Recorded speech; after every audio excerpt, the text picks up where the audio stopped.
Sesaat lagi kita ikuti ngobrol bareng yang dipersembahkan oleh Radio Rasi FM, radio inspiratif dan informatif yang bisa ditonton di aplikasi X-Space Radio dan juga di rasiofm.co.id.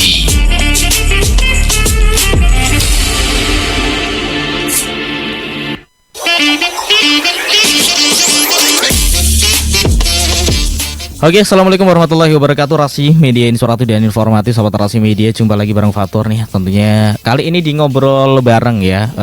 Kali ini Fatur juga nggak sendiri. Nanti kita akan bahas topik yang luar biasa terkait merespon peringatan dini. Ini sebagai bentuk pendidikan untuk selamat.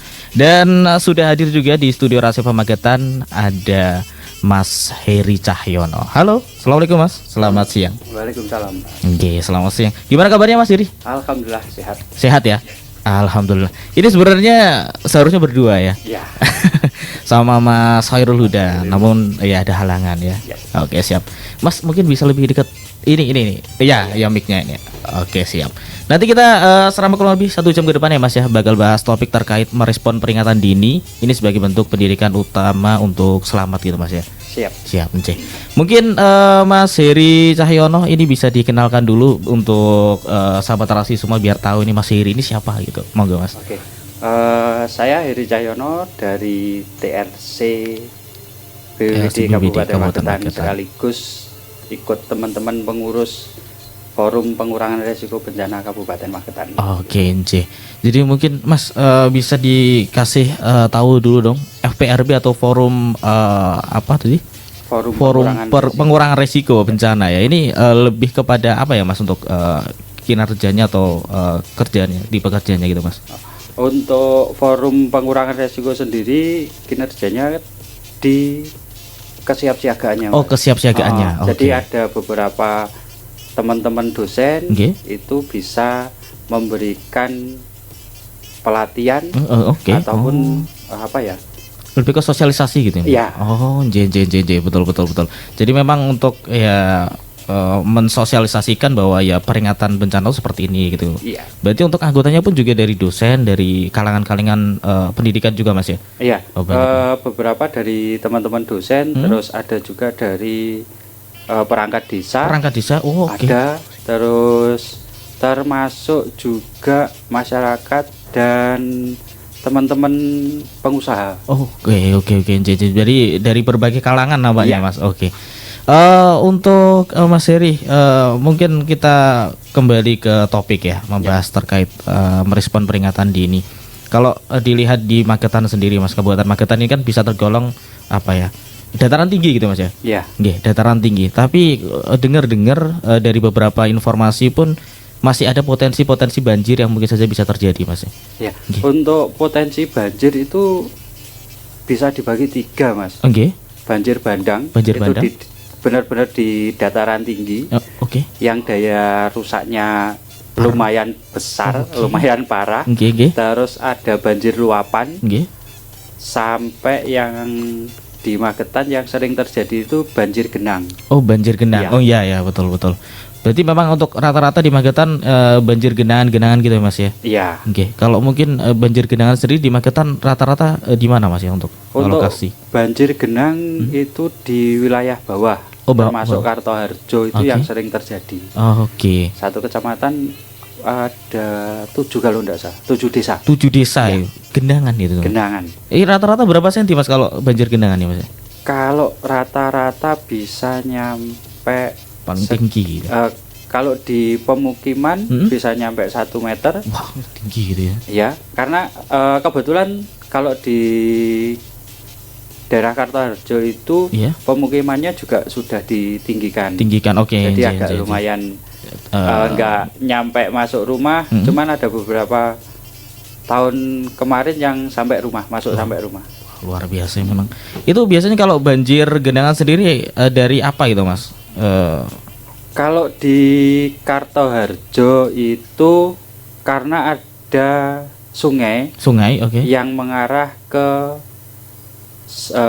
Bengawan Madiun. Nah, kebetulan ketika Bengawan Madiun sama Bengawan Solo itu bertemu, itu biasanya kembali ke gitu. atas. Jadi kalau di Kartoharjo seperti itu.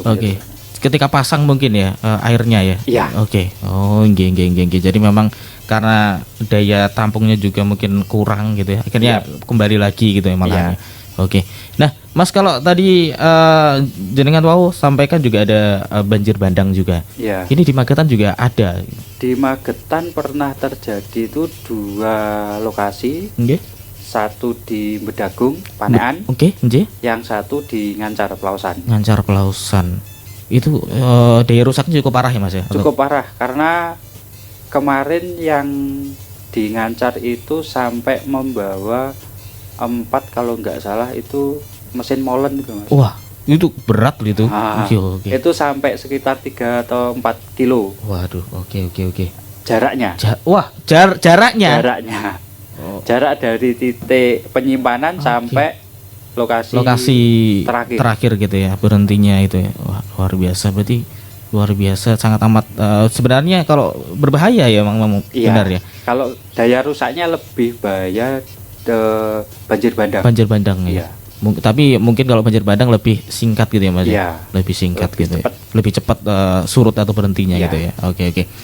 Nah, Mas, kalau musim penghujan datang kayak gini ya, ini kan tiap hari itu hampir hujan terus gitu ya.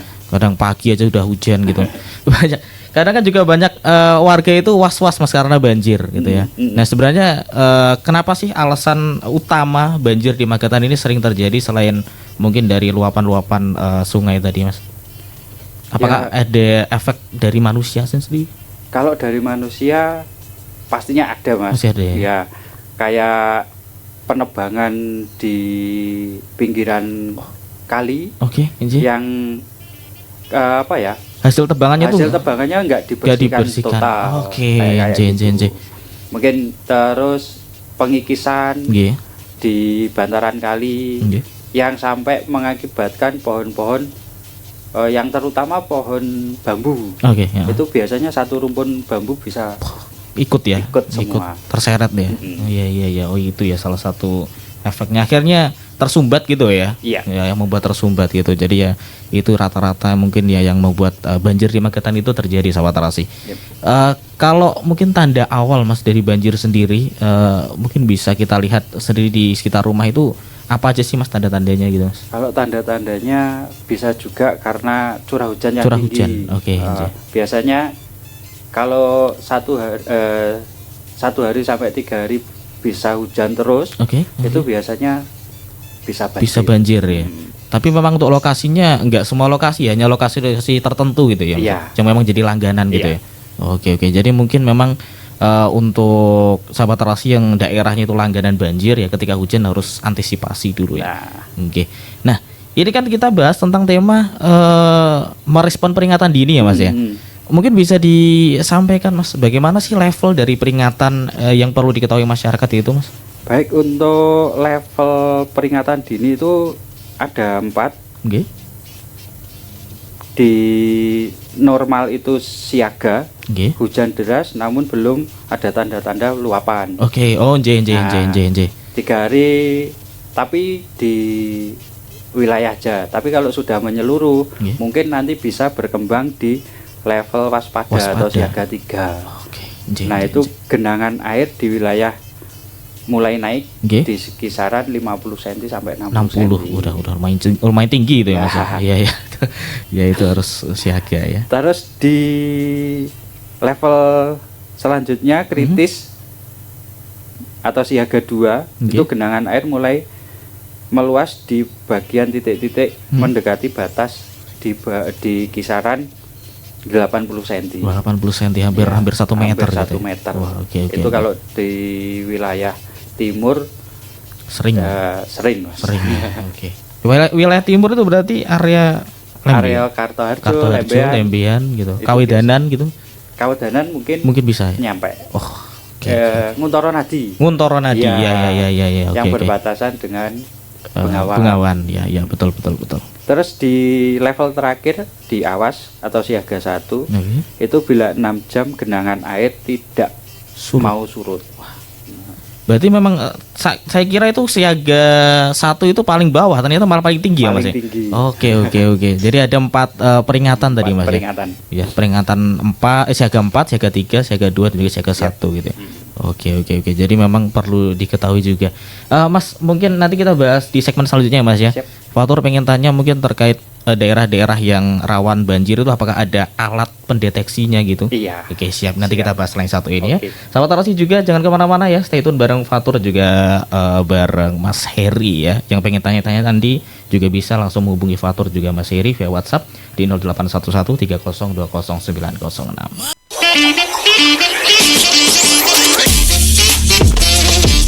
Oke, Rasi Media Inspiratif dan Informatif balik lagi bareng Fatur dan juga Mas Heri ini ya. Kita bahas tentang bencana gitu ya, antisipasi. Mas, ini namanya ada yang interaktif nih, pengen tanya ini mungkin ya. Mungkin kita bisa angkat dulu nih, ada Bunda Ari di Madiun ini. Halo. Halo, assalamualaikum Mas Fatur. Waalaikumsalam. Mas petugas dari Mas Heri. Iya, Mas. Iya. Waalaikumsalam. Sugeng siang. Sugeng siang. Mas Dugi pinarian sehat walafiat nggih. Amin. Ya sewu dalem badhe tangklet nih. Oh nggih. Niki kan pembahasannya mengantisipasi awal bencana nggih, Mas. Nggih. Nah, niki ngeten ya kan lek bencana itu nggak peduli di pedesaan atau di kota atau di perencanaan atau dimanapun namanya musibah kan kita nggak pernah minta. Betul. Nah, terus ini yang mau saya tanyakan, ini kan saya masih ada etek, ada sanak kita yang masih di Sumatera situ. Kan orangnya itu kolot lah, kayak kalau orang Jawa bilang kan kolot. Iya, susah. Itu kadang-kadang disuruh ngungsi kayak kemarin kejadian itu, ada yang mau, ada yang enggak gitu. Katanya kan saya ngeliat rumah peninggalan orang tua atau peninggalan suami gitu loh. Iya. Nah, itu terus caranya bagaimana untuk mengasih pengertian kepada orang tua kita gitu, agar dia itu mau ibaratnya menerima gitu loh, mau mengungsi di tempat yang lebih aman. Kita kan ibaratnya musibah itu kan kita datangnya kan kita kan nggak tahu gitu loh, takutnya ada susulan atau gimana gitu loh. Terus maksudnya terus apa yang kita lakukan kepada orang tua itu, pengertian kepada orang tua itu, terus ditambah kita cuma ngasihnya ini kalau kayak makanan, obat-obatan itu kita sudah menyiapkan. Terus makanan itu kayak makanan kering itu kan udah kita siapin buat jaga-jaga gitu loh. Buat jaga-jaga paling ya ini ya 3 hari gitu. Nah, untuk selanjutnya itu maksudnya kan biasanya orang tua itu kemarin itu kejadian tuh nggak mau, katanya kok saya dikasih ini. Kita kan nggak mungkin harus waktu ke musibah itu kita harus nyari nasi kan, belum tentu ada gitu loh. Makanya itu menanggulanginya itu apa yang harus kita persiapkan untuk biar orang tua kita itu yang mengerti, nerimo lah gitu. Kan nggak semuanya orang itu ibaratnya semeleh gitu nggih Mas Fatur nggih, pangapunten nggih sebelumnya kan gitu loh nggih. Kan kayak kejadian kemarin itu kayak keluarga di sana itu kan gitu. Nah, ngoten penjelasane nopo sing kula kasih pengertian lah kepada caranya gimana gitu. Caranya nggih. Bilih wonten klentah-klentu pangapunten nggih. Mas-mas bapak-bapak nggih. Pangapunten sanget nggih lek basane kirang anu nggih pangapunten. Ngaten mawon matur nuwun. Assalamualaikum. Waalaikumsalam warahmatullahi wabarakatuh. Nah, ini Mas Heri, ini ada Bunda Ari di Madiun gitu. Memang ada saudara di Sumatera. Kemarin kan memang terjadi bencana di Sumatera juga. Dan mungkin ada keluarganya yang susah diajak ngungsi Mas gitu. Kita juga sebenarnya pengen bahas terkait ini ngungsi itu Mas ya. Mungkin kalau ada potensi seperti itu Mas, kalau keluarga atau orang itu nggak mau ngungsi gitu. Eman rumahku aku mau tinggal nih gitu. Ya, mungkin itu. Gimana ya Mas caranya Mas? Ya mau gimana ya Mas. Kalau kita sendiri pun juga pasti tidak mau meninggalkan warisan orang tua. Betul. Terutama apalagi warisan leluhur itu pasti kita tidak mau. Cuman memang agak susah itu menyadarkan menyadarkan buat saudara-saudara yang di potensi daerah-daerah rawan bencana. Cuman kita juga tidak bisa memaksakan harus pindah karena banyak yang perlu disiapkan. Contoh kayak pindah itu berarti harus semuanya. Mulai dari hunian terus sampai penghidupannya. Nah, ini yang perlu dipikirkan. Kadang kudu pindah lah. Saya mau pindah kemana? Terus mau kerja apa? Nah, ini yang perlu dipikirkan juga. Makanya ketika rehabilitasi rekonstruksi itu hal yang benar-benar butuh proses yang paling panjang ya. Tapi ketika kita di proses paling utama itu sudah disiapkan di pra bencananya, Mas, itu disiapkan, mungkin hal-hal yang seperti dikhawatirkan Bu Ari itu bisa diminimalkan. Diminimalisir gitu ya.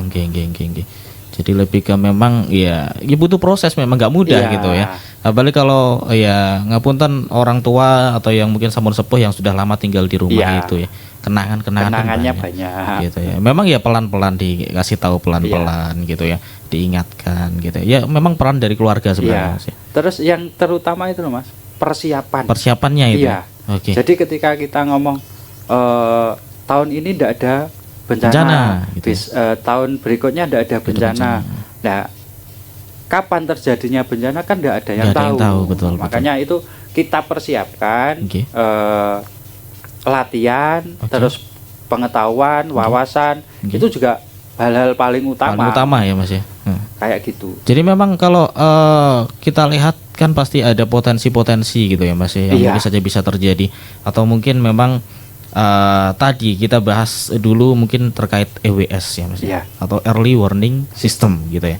Kalau di Magetan sendiri, Mas, itu ada beberapa EWS, Mas, untuk banjir gitu, Mas, untuk khusus banjir. Khusus untuk banjir ada 2 kalau tidak salah, Mas. 2 di Desa Ngelang sama di Desa Jajar. Jajar gitu ya. Jadi memang nampaknya EWS antara banjir dan juga gempa, bukan gempa, longsor ya, Mas. Itu beda ya, Mas ya? Beda.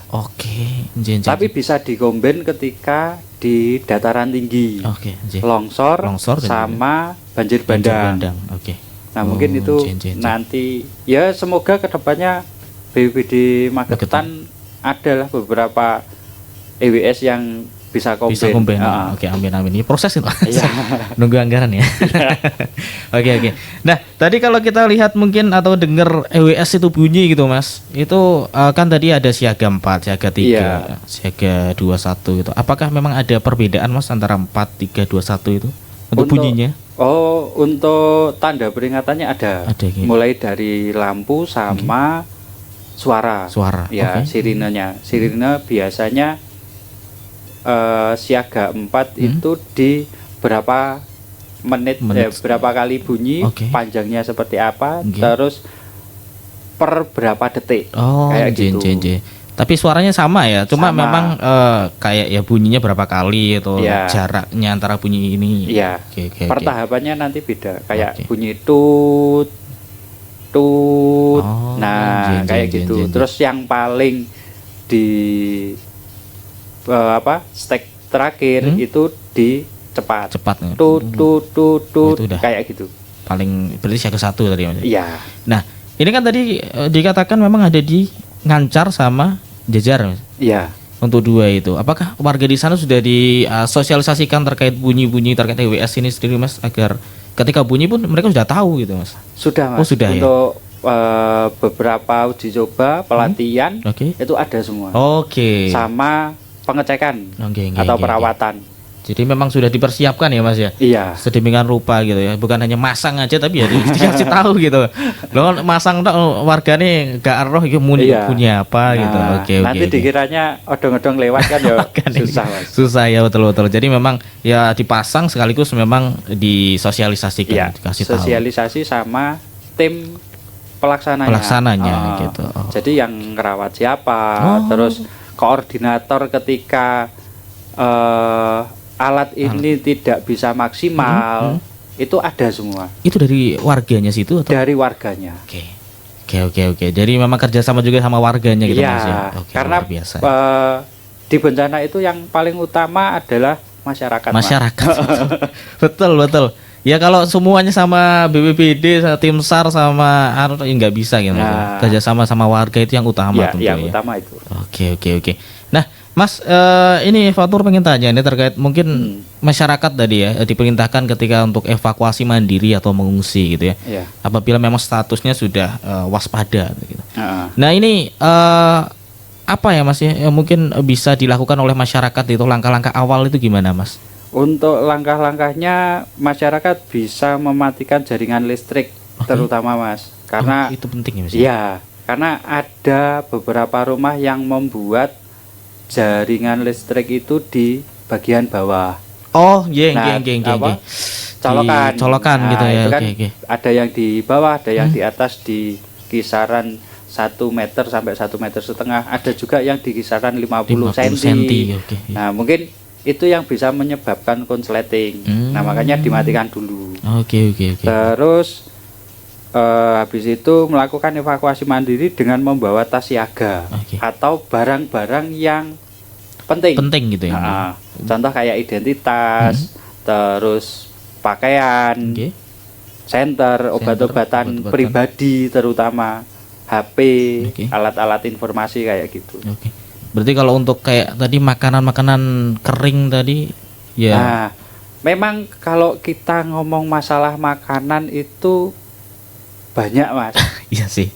Betul. Karena ketika kita mengungsi satu untuk mandiri itu yang perlu disiapkan makanan itu siapa nanti yang makan. Iya, betul. Nah, kalau orang tua dikasih makanan kering kayak biskuit ya tenggorokannya masih yang lumayan kering kan gitu. Kadang ya atos. Iya, betul. Itu tapi bisa dikombin dengan mungkin bawa air mineral atau minuman yang sering diminum sama keluarga. Oke. Jadi mungkin ya gimana ya untuk keluarga atau mungkin lingkungan yang sudah rawan bencana, emang nggak mau ya memang harus antisipasi tadi ya. Terkait membawa tas siaga ya untuk makanan ya khususnya tadi yang mungkin ditanyakan. Kalau itu nggak mau berarti ya yang harus dilakukan dari awal memang harus dipersiapkan gitu. Disiapkan. Makanan yang disukai itu apa? Gitu. Mungkin dengan dibiasakan makan makanan yang memang kering gitu ya Mas ya. Ya mungkin bisa juga seperti itu Mas. Karena memang ya mau nggak mau ketika ngungsi kan kita nggak bisa nyari makan seenaknya gitu. Iya. Terus gitu. Kalau sudah di pengungsian ada relawan gitu kan kita juga nggak bisa by request. Nah. Mas, saya minta soto. Gak bisa. Betul. Biasanya di 3 hari pertama Mas. Oke. Itu pasti makanannya seadanya gitu ya. Oke. Nah Mas Heri, kalau mungkin di rumah itu ada ibu hamil gitu, ada anak kecil atau lansia gitu, apa yang harus diperhatikan gitu Mas? Yang dilakukan itu awal tuh gimana gitu? Misal ada ibu hamil gitu ya, yang harus kita lakukan ketika ngungsi itu seperti apa Mas? Ya yang jelas untuk persiapan kebutuhannya Mas. Kebutuhannya tadi ya. Termasuk vitamin. Nah, ya memang ketika kita keadaan darurat, kita juga bingung juga mau cari kemana gitu. Terus apa yang disiapkan. Tapi kalau biasanya kayak ibu hamil, terus balita gitu itu kan pasti ada persiapan. Contoh kayak susu, sun itu kan di rumah pasti ada. Nah itu sebisa mungkin diletakkan di tempat-tempat yang aman gitu ya. Nanti ketika kita terjadi bencana itu masih bisa dipakai. Oke, siap. Jadi memang kebutuhan-kebutuhan yang diperlukan itu tadi ya harus disiapkan gitu ya. Ini sebenarnya ada yang pengen tanya lagi kita ya Mas. Ada Bunda Sri Huning ini. Halo. Assalamualaikum. Waalaikumsalam Bunda. Pripun? Ya, ini masalah 6 bulan belum kejadian ya Mas ya. Mas siapa? Mas Heri Bun. Ya Mas Heri saya kenal dari Bunda Sri Huning ini. Kemarin itu sudah dibahas sama Mbak Putri masalah kalau terjadi sesuatu bencana yang ya itu tadi yang kita persiapkan, ini menambahkan dikit ya, nggak apa-apa ya. Ya terutama itu yang dibawa itu terutama bekal kita, terutama alat kesehatan, terutama itu, terus air minum itu penting, terus membawa pakaian itu kalau balita ya pakaian seperti popok dan sebagainya, terus kalau orang tua lansia itu ya harus dibawakan ya makanan minuman itu terutama, terus terus selimut itu penting, terus membawa alat seperti alat mandi itu ya tetap penting semuanya ya Mas, alat mandi itu terutama. Terus untuk membawa alas, kalau bisa alas itu kita sudah persiapkan di tas kita. Makanya kemarin yang ada bencana itu aku punya pikiran, punya gagasan. Namanya musibah itu nggak tahu sewaktu-waktu jam berapa, malam siang nggak tahu lah. Kita harus persiapan. Nah kita sekarang ini kita mencoba ini menata pakaian-pakaian seperti pakaian yang penting-penting itu dan sebagainya. Terus terutama lagi ini seperti surat-surat penting Mas. Surat-surat penting seperti KTP, surat nikah, surat tanah itu sertifikat itu, terus kartu kesehatan, kartu KTP sebagainya itu, kartu ATM, HP jangan lupa harus dibawa. Ini buat himbauan buat semuanya, jangan menyepelekan orang enek bencana, jangan. Sewaktu-waktu kita nggak tahu. Ya ini saya salut, makanya kalau Rasi itu ada info apa, aku selalu mengikuti Mas, sama Mbak Putri, Mas Agus, Mas Fatur. Ini senang. Makanya ibu semua yang ada di rumah kami memohon supaya didengarkan. Ini penting sekali buat kita. Soalnya Magetan itu sekarang itu sering terjadi hujan angin. Lah itu kan mboten ngertos nggih sewaktu-waktu entah siang atau malam seperti kejadian yang kemarin di Pacitan itu sampai ke Magetan itu. Getaran. Ya mudah-mudahan yang mendengarkan menghimbau supaya mulai sekarang kita persiapkan apa yang dibutuhkan, kalau perlu dicatat. Cuma itu pesan dari aku. Siap, terima kasih Bunda Panjenengan sekalian sehat selalu, jaga kesehatan, selamat bertugas buat masyarakat, mudah-mudahan diberkahi Allah, diberi kesehatan, dikuatkan. Makasih waktunya, gitu aja. Assalamualaikum. Waalaikumsalam. Ini ada tambahan berarti ya dari Bunda Srioning tadi. Memang benar ya Mas ya itu? Mas, apalagi kita itu sudah dibantu dengan produk-produk outdoor Mas. Itu sebenarnya lebih membantu sih. Nah, mungkin kalau masyarakat awam itu enggak paham. Iya betul Mas. Tapi kalau teman-teman pecinta alam, penggiat alam bebas itu akan lebih enak ketika membawa perlengkapan yang praktis. Contohnya itu Mas. Contohnya kayak flysheet. Flysheet. Tenda yang lebar itu kan ketimbang kita bawa terpal itu kan lebih simpel bawa flysheet. Nah, untuk kayak matras, alas itu Mas, itu kan banyak sekarang, yang mulai dari paling tipis sampai yang paling tebel gitu ya. Terus kayak kasur-kasur angin itu kan, itu kan lebih simpel. Kalau mungkin di rumah ada satu paket gitu untuk satu keluarga gitu, mungkin lebih bagus ya, lebih nyaman nanti. Jadi memang itu ya mungkin yang disarankan dari Mas Heri, memang alat-alat yang outdoor yang sudah enak sekarang, mudah gitu ya. Harganya pun juga terjangkau itu ya sahabat Rasi ya. Nah Mas, kita nanti akan bahas di segmen selanjutnya juga Mas ya. Mungkin kita bahas lebih dalam lagi, ini masih akan ada yang mau lewat terlebih dahulu. Jadi sahabat Rasi jangan kemana-mana, di sini aja. Power Play Rasi Media, inspiratif dan informatif.